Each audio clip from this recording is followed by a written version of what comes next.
السلام علیکم، آپ کا میزبان عدنان حیدر، پروگرام خبر نشر اور نصرت جاوید ہمارے ساتھ ہیں۔ نصرت صاحب، آج پارلیمنٹ کا مشترکہ اجلاس تھا اور صدر آصف زرداری نے اپنی دوسری مدت کا یہ پہلا انہوں نے اجلاس تھا جسے خطاب کیا۔ مجموعی طور پر یہ 7واں خطاب تھا اور پاکستان کی 78 سالہ تاریخ میں یہ ایک ریکارڈ ہے کہ 7ویں مرتبہ آپ مشترکہ اجلاس سے خطاب کریں اور تاریخ رقم کریں۔ لیکن تاریخ ایک اور بھی رقم ہوئی ہے 85 سے آپ یہ پارلیمنٹ کور کرتے رہے، متعدد بار آپ نے جوائنٹ سیشن دیکھا ہوگا، 2-3 بار تو میں نے بھی دیکھا اس سے پہلے، لیکن اس میں تو اور اس میں بڑا فرق محسوس ہوا ہے مجھے سر۔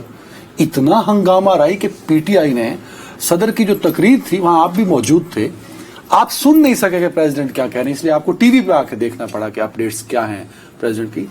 اس قدر ہنگامہ رائی پاکستان تحریک انصاف نے کی، مجھے لگتا ہے کہ تاریخ رقم کر دی پی ٹی آئی۔ نہیں جی، یہ بالکل تاریخ رقم ہوئی، بلکہ یہ 2 نمبر کا احتجاج تھا۔ اگر میں اس کو ماضی کی ہسٹری کے حوالے سے دیکھوں تو اس سے بڑا احتجاج دیکھا سر، ان آنکھوں نے بہت کچھ دیکھ رکھا ہے۔ سب سے پہلے آج کی جو اہم ترین بات ہے، جیسے کل ہم بات کرتے رہتے نا کہ ٹویٹر اور سوشل میڈیا ان پہ گوسپ کیوں چلتی ہے۔ اس وقت تم کھولو، جنہوں نے بھی پاکستان میں کیڑے نکالنے ہیں، گند ڈالنا ہے اور ایک ڈوم اینڈ گلوم کی سٹوری دینی ہے، وہ آج کے مشترکہ اجلاس کے بارے میں صرف ایک بات کا ڈھول پیٹیں گے۔ وہ یہ ہے کہ جی 4 کرسیاں خالی رہیں تھرو آؤٹ سپریم کمانڈر کے خطاب کے دوران، اور وہ 4 کرسیاں تھیں جن پہ آنا تھا chairman joint chief of staff committee نے اور چیف آف آرمی آپ کے ایئر چیف اور نیول چیف۔ میں آپ کو شرطی اپنے تجربے کی بنیاد پر کہہ رہا ہوں کہ سب سے زیادہ زور اس پہ دیا جائے گا، باقی لوگ چیز اس کو یاد ہی نہیں۔ ٹھیک ہے، یہ بھی کہ اہم بات ہے، لیکن ان کی مصروفیات تھی نا، اس کو بابو فوکس تو اس پہ نہیں ہونا چاہیے۔ Of course Adnan please let me finish. میں صرف یہ عرض کر رہا ہوں کہ میں بیٹ لگا رہا ہوں اپنے تجربے سے، لیکن اس کی وجوہات کوئی نہیں بتائے گا۔ سر کل رات تک پورے ظاہر ہے کہ جب اس طرح کی موبلٹی ہوتی ہے، ایونٹ ہوتا ہے، بھائی صاحب پوری سیکورٹی آپ کی ایجنسیز انوالو ہوتی ہیں۔ اب کس حد تک وہ انٹیلیجنس اسیسمنٹ درست تھی، غلط تھی، خبر مجھ تک صحیح دی گئی نہیں دی گئی، ڈس انفارمیشن ہے، پلانٹ ہے، کیا ہے، لیکن کہا یہ جا رہا ہے کہ انہیں ہر صورت آنا تھا، اسی لیے ان کی وہ ریزرو تھی سیٹس۔ لیکن کل جس طرح نام لے کر بانی تحریک انصاف نے خطاب فرمایا ہے، اس کے بعد ان تک اطلاعات یہ پہنچی ہیں کہ جناب انہوں نے اپنے کارکنوں کو کہا تھا کہ آپ نے شور شرابہ کرتے ہوئے رخ جو ہے ڈائس کی طرف نہیں کرنا، وزیر اعظم کی طرف نہیں کرنا، بلکہ بس ختم ہوگی نا بات۔ تو اس کے بعد انہوں نے خود ہی کہا کہ جی دیکھیں، کیونکہ دیکھیں آپ نے یہ نوٹس کیا ہوگا کہ جو سفارتکاروں کے لیے مختص گیلری تھی وہ بھری ہوئی تھی، اوور کراؤڈڈ تھی، بلکہ 1-2 ڈپلومیٹ وہاں پہ کھڑے بھی تھے۔ تو یہ سوچا گیا کہ یار یہ پوری دنیا کے سامنے یہ ہو کہ وہ یوں دیکھ کے مسلح افواج کو یار مقصد یہ کہ اگر اس طرح کا کوئی آپ کو بعید بھی کوئی نہیں ویسے تو، ہاں ٹھیک کہہ رہے ہیں یہ جی کوئی ایک بندہ کر دے، فرض کرو کہ ایک چھوٹے لیول کا افسر کہے کہ سر ایسا ہو سکتا ہے، تو فرض کرو وہ ہو جائے تو ذمہ داری تم نے اگر کہا کہ یار یہ کیا نان سینس، تو تمہارے ساتھ کیا ہوتا؟ تو مجھے کچھ لوگوں نے بتایا، تو میں وہ کہہ رہا ہوں کہ سیدھی سی بات ہے، دیکھو بات سنو میری، یہ ایک ہم نے برطانیہ سے مستعار لے رکھی ہے یہ روایت، مدر آف آل پارلیمنٹس ہے برطانیہ، وہاں پہ کوئین کا خطاب ہوتا ہے، ملکہ صاحبہ۔ اچھا اب وہ ملکہ یا بادشاہ اب جو ہو گئے چارلز، وہ جب یہ پارلیمانی سال مکمل ہونے کے اوپر تقریر جو کرے گا نا، اس کا متن وہ وزیر اعظم کے دفتر سے جائے گا وہاں سر، اور بادشاہ جو ہے وہ اس کا کوما اور سیمی کولن بھی نہیں بدل سکتا، اس کی مرضی تو لی جاتی ہوگی۔ اور سر نہیں، یہ جو تقریر جو ہوتی ہے یہ جناب ہوتا یہ ہے کہ منتخب حکومت وزیر اعظم کی کہ اس سال میری پارلیمانی سال کی ترجیحات یہ ہیں، اس کا ایک ایک لفظ جو ہے وہ ایوان وزیر اعظم سے تیار ہو کر ایوان صدر جاتا ہے۔ یہاں اگے تیرے پاگ لچھیے، آپ ہی جو بھی ہو رہا ہوگا، لیکن وہ اگر آپ وہ بھی فالو نہیں، ایک مستعار لی گئی ہے نا. دیکھو ملکہ یا بادشاہ برطانیہ میں واقعی سمبل ہے، ہمارے ہاں تو گوگوڑا ہے نا صدر. وہ کیا وہ یار عارف الوی صاحب نے جو رول پلے کیا ہے، ان نے صدر کے عہدے کو دوبارہ زندہ کر دیا. یہ اللہ کا واسطہ ہے یار، کون سا زندہ کر دیا، ذلیل و خوار ہو کے گئے وہاں سے. چھوڑو، اپنا سیکرٹری جو بندہ نہ بچا پائے اس نے کیا کرنا، چھوڑا کرو نا ان باتوں کو. اور تم اس طرح جب ہم کبھی کبھار اگر ہم لوگوں کو یہ سکھانا چاہیں کہ تاریخ ہے، یہ ہے، وہ ہے، فلاں ہے، دھماک ہے، تو اس میں ضرور عارف الوی کو گھسیٹ کے انہوں نے جو اچھے اقدامات کیے، میں تو یار بہت اچھے اقدام کیے. جس وہ ڈٹائی کے ساتھ اڈیالہ جیل گئے اپنے بے قیدی سے ملنے کے، بھگوان جی آپ کی وجہ سے میں دیکھیں ایوان صدر میں مزے کر رہا ہوں، تہاڈا کی حال ہے. گئے تھے نا، یہ ہوتا ہے بڑا آدمی، دکھایا تھا نا بڑا پن. تو کیا تاریخی کردار تھا کہ یار آگے بڑھتے ہیں. آپ نے اس احتجاج پہ جس میں جیسے اس دن تم نے نہیں ٹھیک ہے، میں آگے بڑھ گیا ہوں نا سر. نہ کیا کرو ایسے. اس طرح لوگ جو ہے وہ مجھے یعنی شکوہ کرتے ہیں جی کہ آپ جان بوجھ کے عدنان سے یہ کرواتے ہیں. لوگ سمجھتے ہیں کہ آپ اور میں مل کے میں آپ کو کرتا ہوں یار کو ایسے کیا. میں آپ کو نہیں ملتا، میں آپ کو 8 بجے سے 5 منٹ پہلے آگے کیا میں تمہیں بتاؤں. اچھا خیر آگے بڑھتے ہیں. یہ آپ نے احتجاج کی ویلیو کیوں نہیں؟ احتجاج جو ہے بالکل بہت پھسپھسا احتجاج تھا یہ، جس نے یار یہی ہے نا کہ مصیبت یہ ہے کہ میں کیا کروں کہ اس ملک میں سیاسی تاریخ کا لوگوں کی دانست میں آغاز ہوتا ہے جب یہ لائیو ٹیلی ویژن آیا ہے. یہ سوشل میڈیا ہے. سب سے پہلا جو زبردست احتجاج ہوا وہ ہوا دسمبر 1991. ان دنوں صدر ہوتے تھے غلام اسحاق خان. ان کو تمام سول اینڈ ملٹری بیوروکریسی خوف، عزت اور احترام سے یہ کہتی تھی بابا. کوئی غلام اسحاق خان نہیں کہتی تھی، بابا. ان کے بارے میں لفظ جی بابا کیا سوچ رہے ہیں، بابا کی کہہ رہے ہیں، وہ بابے رہے. یہ آئے جیسے ہی ہوئے تو محترمہ بینظیر بھٹو ماشاءاللہ دراز قد بھی تھی، گو بابا گو، گو بابا گو، گو، نو نو نو نو، چلا بھی رہے اس کے امیجز، گو بابا گو. یہ وہ نہیں ہے لیکن ہے غلام اسحاق خان صاحب. غلام اسحاق خان صاحب ہکا بکا رہ گئے. ارے یہ کہ وہ ساری زندگی جس کو گھنٹی بجا کے پی ایس کو ڈکٹیٹ کرنے کا شوق تھا، اب یہ جب یہ اسٹریٹجی طے کر رہے تھے تو اتفاق سے ایسا ڈائس پہ رہے نا، وہ ڈائس پہ رہے. یہ انہوں نے وہ اپنے ڈائس پہ رہے تھے نا سر. آپ نے کہا بی بی وہاں لیٹ می فنش.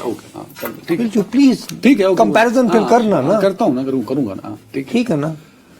یہ اپنے ڈیسک سے یہ وہ لوگ اپنے ڈیسک سے نہیں ہلے تھے، بی بی کھڑی رہی.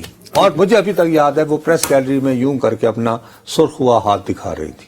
اس کا ایک بیک گراؤنڈ ہے کہ اس سے ایک دن پہلے جب یہ اسٹریٹجائز کر رہی تھی کہ جی ہم نے غلام اسحاق کے ساتھ یہ کرنا ہے، تو میں گھس گیا ان کے F82 وہ ہوتا تھا گھر، منہ اٹھا کے چلا گیا. وہاں پہ بحث ہو رہی تھی، کچھ ان کی پارٹی کے لوگ کہہ رہے تھے، تو انہوں نے کہا کہ نصرت بھٹو تھی. میں نے کہا جی بالکل صحیح ہے، آپ کے ساتھ جو زیادتی ہو رہی ہے اب کرنا چاہیے، اپنی پریزنس دکھانی چاہیے. غلام مصطفیٰ کھر اور آفتاب شیرپاؤ بھی وہاں بیٹھے ہوئے تھے. بعد میں مجھے مصطفیٰ کھر نے کہا تم انسان کیا نہیں یار، تم کیسے آدمی ہو، کوئی عقل استعمال کرو، کل کو ہمارا بھی تو کوئی پریزیڈنٹ ہو سکتا ہے. تو اگر اس کے ساتھ بھی ہوگا تو پھر کیا ہوگا. اور میں کہا جی ہوں تھوڑی باری ہے. یہ جو احتجاج ہوتے ہیں اس کے بانی ہوں میں آپ کا شمار. اگر آپ بی بی کو مشورہ دے دیتے کہ نہ کرو تو یہ روایت نہ پڑی تو یار میں نہیں تھا بھائی. پہلے کنونس کر رہی تھی اپنے ساتھیوں کو، پرسویٹ کر رہی تھی. آپ نے کیا کہا؟ میں نے انتہائی چمچوں کی طرح میں نے یہ دیکھا کہ بیوی کا یہ موڈ ہے، میں نے ان کی ہاں ملائی. شامل ہو گیا نا. میں نے تو چمچے کی نہیں کی نا یار، میں نے نہیں اپنی رائے دی. کیا تم کسی سیاستدان کو، وہ صحافی خود کو دھوکہ دیتا ہے جو یہ سمجھتا ہے کہ میں کروایا سیاستدان کو، وہ جھوٹ بولتا ہے. اس سے جھوٹا کوئی صحافی نہیں ہے، یا جھوٹا ہے یا خوشگواں ہے. آپ کہہ رہے ہیں کہ صحافیوں کی سیاستدان نہیں سنتے؟ اور نہیں، ان کو کم ہی سمجھتے ہیں، منشی سمجھتے ہیں یار تم. اوکے اچھا، لیکن کہیں گے اور جی عدنان صاحب نے دسیا سی، اور یار عدنان صاحب نے ایڈا اچھا مشورہ دیتا سی، ہاں بس، اور ہم خوش. نہیں سر، صحافی جہازوں میں بھی ساتھ ہوتے ہیں. اور نال ہی ہوتے نا یار، وہاں ساتھ بہت سارے تولیے بھی جاتے ہیں جہاز میں یار. جہاز میں جاتے ہیں صاحب، وہ تولیے بھی جاندے ہیں جہاز، چھڈ یار سوٹ کیس بھی جاندے ہیں. چھوڑا کرو کوئی یار ریلی کہ آگے نہیں بڑھنا. بڑھے پلیز لیٹ می ایکسپلین. ٹھیک ہے. اینی وے اس کے بعد وہی ہوا مقافات عمل کہ پیپلز پارٹی کے لگائے فاروق لغاری صاحب.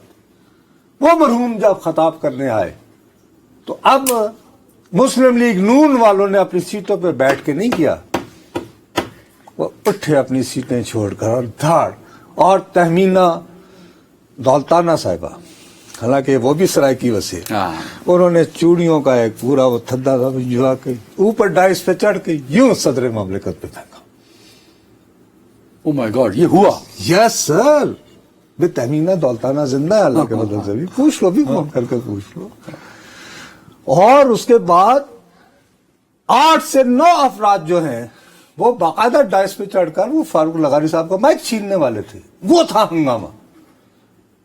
او مائی گاڈ, اچھا. تو آج کا یہ بس ٹھیک ہے, وہ اٹھے, میں نے آصف علی زرداری صاحب کے اندر داخل ہونے سے پہلے 3 منٹ پہلے جلوس کی صورت میں اندر آئے. ان کے ہاتھ میں بڑی بڑی قد اعظم تصویریں تھیں پانی کی, او خوب وہی جو وہ یار وہ اتنا بڑا تو تھا نا, وہ انہوں نے لگا دیے. جنہوں نے نہیں دیکھا ان کو, اس کے بعد وہ لوگ, جی فرق یہ ہے کہ اپنی سیٹوں پر نہیں بیٹھے رہے, ڈائس تک گئے ہیں, ڈائس کے نیچے ہی رہے ہیں. صرف ایک آدمی جمشید دستی نے یہ کوشش کی کہ وہ جو صدر صاحب جہاں پہ خطاب کر رہے تھے اس کے نیچے جو تھا اس پہ وہ عمران کی تصویر لگا دی, جس کو انہوں نے سیکیورٹی والوں نے ہٹایا.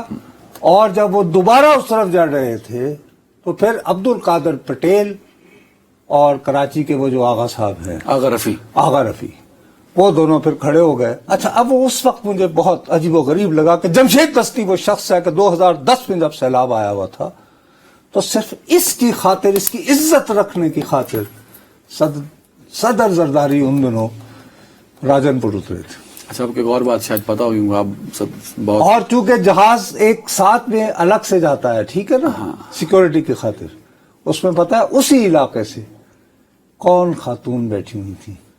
نہیں, ہنا ربانی اکیلی, اور ان کا چہرہ اترا ہوا تھا کہ پورے محلے کو پتا چلا کہ صرف جمشید دستی کی خاطر صدر پاکستان آصف زرداری وہاں پہنچے. اچھا, جمشید اور آج یہ شخص جو ہے, ایک اور بات بھی ایڈ کرنا چاہوں گا میں, جمشید دستی کو اتنی عزت تھی پریزیڈنٹ ہاؤس میں, لوگ کہتے ہیں, میں تو کہ زرداری صاحب اس کو بہت عزت دیتے تھے, بغیر بتائے, بغیر پرمیشن لیے یہ زرداری صاحب کے پاس پہنچ جاتا. اس میں جو دوسرا جو انٹرسٹنگ, بہرحال یہ ایک واقعہ ہوا. دوسرا ایک صاحب ہے نثار جٹ, یہ ایک الیاس جٹ صاحب بہت زیادہ لائل بی پی کے ہوتے تھے, اور جب یہ نواز شریف صاحب نے میاں اظہر کو اپوائنٹ کر دیا تھا نا گورنر, جب اسمبلی ان کی بحال ہوئی, تو اس وقت گورنر ہاؤس کا قبضہ نہیں دینا, جی پہلی حکومت ہے, سوری, تو جب وہ قبضہ نہیں دینا تھا تو وہاں جو بندے بیٹھے تھے کہ جی ہم مقابلہ کریں گے, چاہے رینجر آ جائے, کوئی آ جائے, وہ الیاس جٹ کے کر دیے ہوئے تھے. ان کے داماد ہیں نثار جٹ صاحب, غالباً انہوں نے رانا ثناء اللہ کو شکست دی ہے غالباً, میرا خیال غالباً انہوں نے رانا ثناء اللہ کو دیا. انہوں نے جناب علی نعرہ یہاں لگایا, بی بی ہم شرمندہ ہیں تیرے قاتل زندہ ہیں. یہ بڑی حیرت کی بات تھی. وہ دراصل امپلائی تو جو بھی کر رہے تھے, لیکن پی ٹی آئی کے احتجاج میں سے کس کے لیے, کس کی حمایت میں, کس کی محبت میں نعرہ نکل رہا ہے؟ بے نظیر کی, بی بی ہم شرمندہ ہیں تیرے قاتل زندہ ہیں. اور میں دیکھ رہا تھا اوپر سے, میں نے کہا اگر آصفہ بی بی ہو تو یہ حیران اس کو ہونا چاہیے کہ یہ تو ہمارے حق والے یہ کون لگا رہا ہے, ان کو شاید پتہ بھی نہ ہو نثار جٹ کون. خیر, دوسرا جو ہے سب سے اگریسو جس نے نعرہ بازی کی اور شور رکھا وہ شاہد خٹک تھے. اچھا, میں ڈھونڈ رہا تھا ایک اور شخص کو, اس کا نام ہے شیر افضل. نہیں, آپ ٹھیک کریں, شیر افضل مروت. آج اس جوش میں مجھے اس شیر افضل مروت کو دیکھو, اس کا سکیل بڑا ہو گیا, وہ تو سعودی عرب کا کیا, پھر اس کے بعد ایم بی ایس کے مقابلے. آج کل ان کا اور شندانہ گلزار کا مقابلہ جا رہا ہے کہ یاوا گوئی میں کس نے کس کا ریکارڈ توڑنا ہے. وہ شندانہ گلزار نے ایک نکالی ہے کہ عمان ایئرپورٹ, ایئر بیس پہ, اور اس میں امریکن انٹیلیجنس والے بھی نال شامل ہیں, ان کو اطلاع مل گئی. لیکن یہ لوگ کیا کر رہے ہیں یار اپنے ساتھ. اینی وے, اس سارے کے ہوتے ہوئے میں عرض یہ کر رہا ہوں کہ زرداری صاحب کی پوری تقریر ہم تو ایک لفظ بھی نہیں سن پائے گیلری میں بیٹھے ہو. لطیفہ یہ ہے کہ وہاں جو لوگ بیٹھے ہوئے تھے انہوں نے ہیڈ فون نہیں, اکثریت نے ہیڈ فون نہیں لگائے ہوئے تھے, ورنہ جو شور شرابہ ہو رہا ہوتا ہے تو آپ انتھوزیاسٹکلی دیکھیں نا, آپ احتجاج والوں کو دیکھتے رہے ہیں, ایک شخص تھا جو چپ چاپ بیٹھا تھا اور اس نے ہیڈ فون لگائے اس ہوئے کا تھے. نام تھا شہباز. پاکستان کا دوسرا اور طاقتور شہباز شریف صاحب کا یوں لگ رہا تھا کہ انہوں نے شاید میوٹ کر دیا ہوگا, وہ کسی اور دنیا میں کھوئے ہوئے تھے کیونکہ ان کے اپنے بھائی نہیں آئے تھے. یعنی لوگ وہ 4 کرسیاں تو دیکھ رہے تھے. کیا شہباز شریف صاحب کو, بھائی آپ جو وزیر اعظم ہیں, آپ وزیر اعظم ہیں پیپلز پارٹی کے ووٹوں کی توفیل. نواز شریف کا آنا نہیں بنتا یار, ایک ایم این اے ہے, بہت سارے ایم این اے نہیں آئے. نواز شریف ایم این اے جناب علی صرف ایم این اے نہیں, 3 مرتبہ وطن عزیز کے وزیر اعظم رہ چکے ہیں, اور 4تھی مرتبہ ان سے بچا لی گئی. شہباز صاحب نے بچا لی 4تھی مرتبہ ان کے ہاتھ جاتے جاتے. انہوں نے راستے میں لگا لیا وزیر اعظم نے کہا گل تو میری ہے, گال سمجھ گیا تو کپڑے ٹھیک نہیں پائے ہیں, ان کا طبیعت ٹھیک زیادہ نہیں رہتی آپ کو. ویسے یعنی مریض تھے آج کے, نہیں ادھر تھے مری ہوئے کچھ کام سے سنا ہے وہ گئے ہوئے تھے. آئی ڈونٹ نو, یہ کنفرمیشن نہیں ہے ابھی اس کی, بٹ اچھا ابھی نہیں ہے. ہاں, لیکن وہ تھے کہ کھالے شالے بنا رہے تھے, کی ہو رہے. اب ضروری نہیں ہے ان کا ہونا وہاں پہ, نہیں بالکل ضروری تھا. یہ پھر وزیر اعلیٰ کے پی کے بھی وہاں پہ نہیں تھا بھائی, وہ تو مخالف ہیں. اور پھر ہاں, اور پنجاب کی وزیر اعلیٰ نہیں ان تھی کی تو انگیجمنٹ تھی نا جی, یار. وہ بیساکھی منا رہی تھی. وہ دیکھیں, تو ظاہر ہے کہ پنجاب کی وزیر اعلیٰ نے اور ان کے والد نے اسلامی جمہوریہ پاکستان کے صدر کی تقریر کو اتنی امپورٹنس نہیں دی. لیکن میں دوبارہ کہہ رہا ہوں, یوٹیوب پر صرف ان 4 اور یا ابھی ٹویٹر پہ صرف 4 خالی کرسیوں کا ذکر ہوگا, باقیوں کی بات پر غور نہیں کیا. شہباز شریف نے بڑے غور و فکر سے سنا ہے. نہیں, میں ان کو دیکھ رہا تھا, وہ پریشان ہے, وہ پریشان ہے کیونکہ ان کو کعبہ میرے پیچھے ہے, کلیسا میرے آگے. ابھی آپ نے کل ان کی تعریفیں کی ہیں سعودی وزٹ کے بعد. وہ ہو گیا نا, لیکن اس کے باوجود ابھی پورے طریقے نہ ہو رہا. کعبہ میرے پیچھے ہے, کلیسا میرے آگے. یہ کھبے سجے موڑ جان سر, میں کھبے سجے موڑ جان.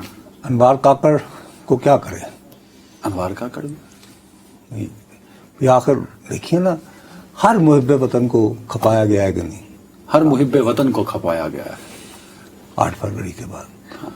تو کاکڑ صاحب جو کہ سمبل ہے, ساڈے سرائکی پنجابی کھپایا انہوں کہنا جن بہت کھجل کر دیتا جائے. اچھا نہیں, ہمارے ہاں کھپانا کھپت سے, اچھا اس کو کھپت. اچھا ایسے ایسے کاکڑ صاحب تان سرائکی الگ کھپایا جائے گا. چلے, اور میرا خیال ہے یہ کھپائے جائیں گے کیونکہ فرمائش انہوں نے بہت بڑی کرتی ہے. وہ کہہ رہے وزیر خارجہ, وزیر وہ تو نہیں ڈار صاحب نو کرنا پے گا. پہلے انہوں نے بیچارے کو انہوں کو وزارت خزانہ بھی چاہیے تھی, کی چاہتے ہیں کہ آج میں مجھے بھی بلایا ہوا تھا اسحاق ڈار صاحب نے صحافیوں کو نا, تو میں نہیں جا سکا عید ملن پارٹی پہ. آج عید ملن, آج اتنی دیر بعد. اچھا فارن آفس میں, تو انہوں نے بڑی عید پہ تو نہیں, وہ قربانی کی تیاری کے لیے عید ملن پارٹی عید کے بعد ہوتی ہے نا, آپ لوگ نہیں بلاتے تو آپ کو اس لیے نہیں پتا. تو اس پہ انہوں نے ایک کوئی شرارتی سا ہمارا دوست تھا, اس نے پوچھ دیا کہ آپ تو فائنانس اور یہ وہ, تو آپ خارجہ میں کیسے بیٹھ گئے. تو انہوں نے کہا کہ پاکستان کی جو فائنانشل سارے چیزیں ہیں وہ اب خارجہ کے اوپر کھڑی ہیں. تو میں یہاں بیٹھ کے جی پیسے ہی خارجہ سے آنے ہیں, تو میں یہاں بیٹھ کے جو ہے میں یہاں پہ اٹریکٹ کروں گا انویسٹمنٹ. چلے ہمارا اینی وے, میں عرض یہ کر رہا ہوں کہ میری اس سب کے باوجود دیکھیے جو امپورٹنٹ بات ہے سر, ٹائم کم ہے, ایک بڑا امپورٹنٹ تمام زرداری صاحب نے صلح صفائی کی بات کی. میں وہی کہہ رہا ہوں, ایک منٹ ہے میرے پاس. صلح صفائی کی زرداری صاحب نے بات کی ہے اس تقریر میں. ہاں تو وہ داد فریاد ہی کرتے رہے نا, تو اس پہ سنی گئی نہیں سنی گئی یا کیا سنی جائے گی؟ آج تو نہیں سنی گئی, سنی جائے گی کہ نہیں؟ میرا خیال ہے کہ کچھ تھوڑی سی سختیاں اور آئیں گی تو پھر شاید سنی جائے گی. اسی لیے کل تو دیوار کتنے فٹ اونچی ہوئی تھی, وہ انڈیالہ میں 9 فٹ. دیوار چھت لگے گی تو شاید پھر میرا خیال ہے باتیں اس طرف جا رہی ہیں انفارچونیٹلی. نہیں, مفاہمت کی طرف کے نہیں, مفاہمت ان حالات میں تو ناممکن ہے. جو رول عارف علوی صاحب نہیں پلے کر سکے, کیا زرداری صاحب پلے کر پائیں گے پولیٹیکل سٹیبلٹی کے لیے؟ سر آپ دیکھیں ان کا, ہم پچھلا بھی ہسٹری دیکھتے ہیں تو انہوں نے کہا ایک ہی طریقہ ہے کہ وہ کہیں کہ چلیں جی پیپلز, وہ ایفرٹ کی تھی نا کہ جی پی ٹی آئی والے حکومت بنا لیتے, تو جو جس طرح ان کو سپورٹ کر رہے ہیں, کیا خیال ہے, جس طرح ان کو سپورٹ کر رہے ہیں وہ ان کو بھی سپورٹ کرنا چاہتے ہیں, پی ٹی آئی راضی نہیں ہوئی نا اس پہ. سر تو ابھی دوبارہ کہہ سکتے ہیں کہ چھوڑے غصہ, ایک دن ایسا کریں آصف صاحب جیل چلے جائیں. کیوں؟ آصف صاحب 11 سال جیل میں رہے, آپ ان کے دوست ہیں کہ دشمن ہیں؟ ابھی تک تو قیدی کے طور پر رہے ہیں نا, تو اس دفعہ ملاقاتی کے طور پر جائیں. ان کا تو کوئی نہیں ہے اس وقت جیل میں کہ ہے اسد؟ دوسری باتوں کے تو ہے نا. دیکھو آخر ان کے پاس چلے جائیں کہ بھائی جان غصہ چھوڑیں ڈارلنگ. اچھا ان کا جو اسٹائل ہے ڈارلنگ میری بات سنیں دیکھیں. عمران خان کو کہیں گے ہاں مطلب کوشش کریں نا, کیا اس میں حرج ہے. ویسے اگر صدر پاکستان چاہے تو ڈیلا جیل کسی سے بھی ملنے جا سکتا ہے, جا تو سکتے ہیں. اچھا عمران خان سب کو کہیں گے ڈارلنگ. بھائی دن دیکھو ڈارلنگ ملک میں یہ حالات ہیں, یہ ہے وہ ہے, تو چھوڑیں آپ. تو آگے سے عمران خان صاحب نے کیا کہنا ہے؟ او نو یو سی, تم تو آج وہ نعرہ لگا رہے تھے نا کچے کا پکے کا دونوں کا. پتہ نہیں. لیکن میرا اپنا یہ خیال ہے کہ ایونچولی یہ ٹیمپریچر اگر اسی طرح رہے گا تو یہ مینٹینیبل نہیں ہے. اس کو کم کرنا پڑے گا. نہیں, یا تو اسے کم کریں یا پھر سبھی بورے بستر لپیٹیں. میرا یہ خیال. میرے خیال میں ایک بریک لے لینی چاہیے. بریک. Welcome back. اچھا میاں, اس سے پہلے کہ کوئی اور بات کرو, مجھے ابھی خیال آیا کہ مجھے یاد پڑتا ہے اور میں پوری ذمہ داری سے مجھے یاد آ رہا ہے کہ صدر صاحب کا جو خطاب تھا یہ پہلے شیڈول تھا 16 تاریخ 16 اپریل کو. 16 اپریل کو. اب یہ ہوا کہ کیوں اس میں ایکسٹینڈ کر دیا گیا تو 18 اپریل کر دی گئی. اب 18 اپریل کو ابھی جب میں دیکھ رہا ہوں بار بار ٹکر چل رہے ہیں کہ ہمارے دوست ملک میں ترکیہ کے چیف آف آرمی اسٹاف آئے ہوئے ہیں, وہ جی ایچ کیو بھی گئے ہیں, ایئر اسٹاف ہیڈ کوارٹر بھی گئے ہیں, ظاہر ہے کہ نیوی میں بھی جائیں گے. تو غالباً یہ 16 سے جو 18 تاریخ ہوئی ہے شاید اس وجہ سے کیونکہ وہ تو شیڈول تھا. ظاہر ہے کہ وہ تو بہت پہلے اس میں تو ظاہر ہے کہ وہ اس طرح کا کیونکہ ہمارے کافی ڈیفنس اور ظاہر ہے کہ جب آرمی کے باہمی بائیلیٹرل اس ٹائپ کے جو ہوں گے رشتے اس میں تو بہت زیادہ یعنی کہ بالکل ٹائٹ شیڈول ہوتا ہے نا. تو میرا خیال ہے کہ یہ 16 سے 18 جو تاریخ کی تبدیلی ہے یہ وجہ اس میں پھر سروسز چیف کو شاید آن بورڈ نہیں لیا گیا تاریخ ڈیسائیڈ کرنے. نہیں وہ ظاہر ہے یار, وہ صدر نے نہیں پوچھنا, آپ نے اپنی مرضی سے تاریخ ظاہر ہے کہ بھائی وہ اس طرح بار اپنی کنوینئنس کے لیے. لیکن اب وہ ابھی جو ٹکر میں دیکھا تو مجھے سمجھ آ گئی, میں نے کہا اور پھر مجھے 16 کی یاد آ گئی. دوسری بات یہ ہے کہ ہمارے جو دوست ہیں یہ بھی تحریک انصاف والے بہت شور شرابہ مچاتے ہیں کہ ڈپلومیٹس کو ایکٹیویٹیز کر رہے ہیں ان کی حکومت کے خلاف. لیکن آج برطانوی سفیر جو ہیں وہ ملے ہیں, کیا نام ہے ان کا, جین میریٹ, نہیں میریٹ, ہاں جین میریٹ ہوٹل دی چین ہے نا دی نہیں ان کا نام ہے, اور ساتھ ان کے پولیٹیکل سیکرٹری زوئی بھی تھی. اور اچھا وہ بہت زیادہ ان کی تصاویر بھی, اور میں نے دیکھا وہ کافی گھوم پھر رہے تھے تحریک. اچھا اب فرض کرو کل کلام میرے منہ میں خاک, 1 مہینے بعد یا 1.5 شہباز شریف کے خلاف اگر شہباز شریف صاحب کے خلاف تو ان کو ایک موقع مل جائے گا. 18 اپریل کو برطانوی سفیر جو ہیں وہ ان کے ساتھ مل رہی تھی. یہ ہم کہانی بنا سکیں گے؟ نہیں, شہباز شریف لوگ بنا سکیں گے, ہم تو بنا سکیں گے کہ نہیں. ہم نے تو خیر پہلے بھی نہیں بنائی. نہیں ایسے کہہ رہا ہوں کہ یہ ایک اچھی سوشل میڈیا کے بکنے کے لیے. بس میں وہی کہہ رہا ہوں نا کہ اب جب ان لوگ, میں اپنے دوستوں سے یہی درخواست کرتا ہوں کہ بھائی بطور صحافی میرا جاب ہے, میری ڈیوٹی ہے کہ میں سفارتکاروں سے ملوں. اگر میں سفارتکاروں سے مل رہا ہوں تو اس کا مطلب یہ نہیں کہ میں ملکی راز بیچ رہا ہوں. یار ہو سکتا ہے میں ان سے پارلیمنٹیرینز کا بھی انٹریکشن ہو, اور اسی طرح پارلیمنٹیرین, اسی طرح ہمارے جو سفارتکار باہر ہیں وہ وہاں کے سیاستدانوں سے ملتے ہیں. بھائی اب وہ جو پی ٹی آئی کے کچھ لوگ حوالہ دیتے ہیں نا سر یو ایس ڈپلومیٹ سے ملنے کا, آپ کو بھی پتا ہے کہ وہاں ایک ریگولر ایونٹس ہوتے ہیں, ڈنرز کے, لنچ کے, میٹ اپ کے حوالے سے. تو اس انٹریکشنز کو انہوں نے عمران خان کی حکومت سے جوڑ دیا. بہرحال چلو خیر جو بھی ہے سر, میں ٹائم جنرل فیض, ارے یار وہ ہو گیا تھا نا اس دن, وہ باعزت ان کے بارے میں کہہ دیا گیا کہ کوئی لینا دینا نہیں تھا فیض آباد دھرنے سے. ان پر جو الزامات ہیں, اب ہر الزام سے ان کو باعزت بری کرنے کے لیے ایک نیا انکوائری کمیشن جو بنا دیا جاتا ہے. تو ابھی بھی ایک انکوائری کمیشن جو مجھے فیل ہوتا ہے کہ اس میں جو ایلیگیشن ہے نا ان پہ, اب ایک fact and finding committee type ہوگی یہ. اچھا وہ میں نے وہ سنا ہے غالباً کہ کوئی ہاؤسنگ سوسائٹی تھی, اور اسلام آباد کی ایک ہاؤسنگ سوسائٹی ہے. اچھا جی. ان کے اونر جو ہے ان کا نام شاید کنور معیز ہے, ان کا کنور صاحب کو نام ہے. کنور ہوتا ہے میاں, کنور یا کنور, کنور دلشاد سے کنور یا کنور جو بھی ہوگا کنور. میں تو راجپوتی ہوتے ہیں, میں تو اس کو کنور پروناؤنس کنور کہتے ہو تسی. اچھا